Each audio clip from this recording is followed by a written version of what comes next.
Tsaka dyan. Ayusin mo yan. Kabilaan. Glass.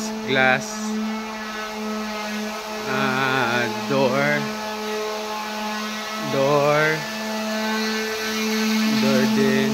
Glass. Ito, glass din yan. Tapos sa kabila, glass and door.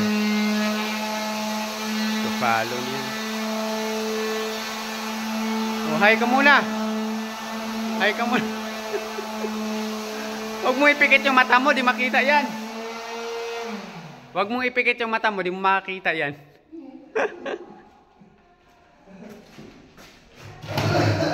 Kasunod nyo na ba yan? Ito?